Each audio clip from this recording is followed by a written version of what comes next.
সাফা, সব মিলিয়ে কেমন পাথর উদ্ধার হলো, বিস্তারিত কি দেখছেন আপনি জানাবেন।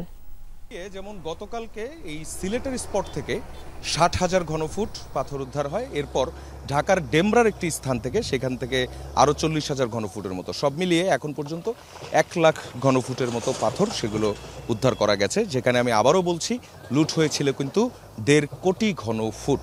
আপনি বুঝতেই পারছেন পার্থক্যটা কত বড়।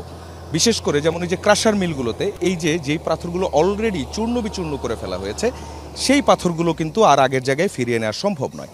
এখানে যারা অভিযান পরিচালনা করছেন ভ্রাম্যমাণ আদালতের ম্যাজিস্ট্রেট, তারা আমাকে যেটি বললেন সেটির জন্য অন্য ম্যাজিস্ট্রেট আসবেন এবং সেগুলো পরবর্তীতে বাজেয়াপ্ত করার একটি ব্যবস্থা করবেন। এছাড়া যেগুলো চূর্ণ করা হয়নি, অর্থাৎ এখন আপনি যে পাথরগুলো ওঠাতে দেখছেন, এই পাথরগুলোকেই কিন্তু সাদা পাথরের আগের যে জায়গা সেই জায়গাতে ফিরিয়ে নেওয়া হবে। এই যে ক্রাশার মিলটিতে এখন অভিযান চলছে, এখানে সব মিলিয়ে আমাদের এইটা অবশ্য খালি চোখের অনুমান, প্রায় ১,০০০ খানেকের মতো ১,০০০ খানেক ঘনফুট পাথর এখান থেকে উদ্ধার করা সম্ভব হচ্ছে।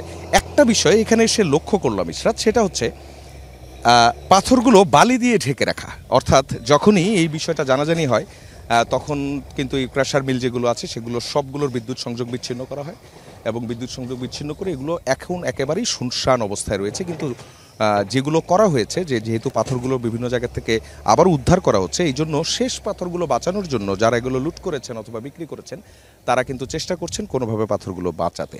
সেই জন্য বালি দিয়ে সে পাথরগুলো ঢেকে রাখছেন। এখন এইখানটাতে এসে যেমন দেখা গেল এই বালির থেকে, অর্থাৎ এখানে মেসেজের উপর ভিত্তি করেই এখানে অভিযান চলছে এবং সেই অভিযানে কিন্তু বেরিয়ে এসেছে যে বালির নিচেও যে পাথর, সেই পাথরগুলো কিন্তু রয়েছে। এছাড়া শুক্রবার যেহেতু এখনও পর্যন্ত প্রশাসনের ওই অর্থে গতকাল যেমন আমরা বড়সড় অভিযান দেখেছিলাম, তেমন কোনো অভিযান এখনও পর্যন্ত চোখে পড়েনি। একটি তদন্ত কমিটি করা হয়েছে, সেই তদন্ত কমিটি কী নিয়ে কাজ করবে, এই পাথর লুটপাটের সঙ্গে যারা জড়িত তাদের একটি তালিকা প্রস্তুত করার কথা বলেছেন হাইকোর্টের একটি আদেশে। সেই আদেশের কপি এখনও পর্যন্ত এই সিলেটের জেলা প্রশাসন তারা পাননি। তারা বলছেন যে তারা সেই কপি হাতে পাওয়ার পর তারা এগুলো নিয়ে কাজ শুরু করবেন। এছাড়া সাদা পাথরের যে জায়গাটা আছে, যেই জায়গাটাতে গত 2 দিন যাবৎ, অর্থাৎ গত পরশুদিন রাত থেকে যে অভিযান শুরু হয়েছে, সেই অভিযানের পর সে পাথরগুলো সেখানে ফিরে আগের জায়গায় রেখে আসার কথা, সেগুলোতে আমরা বেশ কিছুটা দেখেছি। যতক্ষণ পর্যন্ত গতকাল জেলা প্রশাসক স্পটে ছিলেন ততক্ষণ পর্যন্ত সেই কাজগুলো কিন্তু বেশ হইচই করেই সেখানটাতে হয়েছে। পর্যটক যারা এখনও পর্যন্ত আসছেন তারা কিন্তু একটি কথাই বলছেন, সবার আগে তাদের চাওয়া এর সঙ্গে যারা জড়িত তাদের বিরুদ্ধে দৃষ্টান্তমূলক ব্যবস্থা নেওয়া হোক, তাদেরকে শাস্তির আওতায় আনা হোক। যদি এমনটা হয় সেক্ষেত্রেই কিন্তু একটি দৃষ্টান্ত সৃষ্টি হবে এবং অন্যরাও এই কাজ ভবিষ্যতে করার জন্য ভয় পাবেন। কিন্তু বিগত সময়ে যা দেখা গেছে তাতে কিন্তু এমনটি হয়নি। উল্টো রাজনৈতিক প্রভাব এবং স্থানীয় প্রভাবের উপর ভিত্তি করেই কিন্তু প্রশাসন তখনও কিন্তু চুপ হয়েছিলেন। এই জায়গাগুলো নিয়েই কিন্তু এখন আসলে পুরো এলাকায় এখনও পর্যন্ত কানাঘুষা চলছে।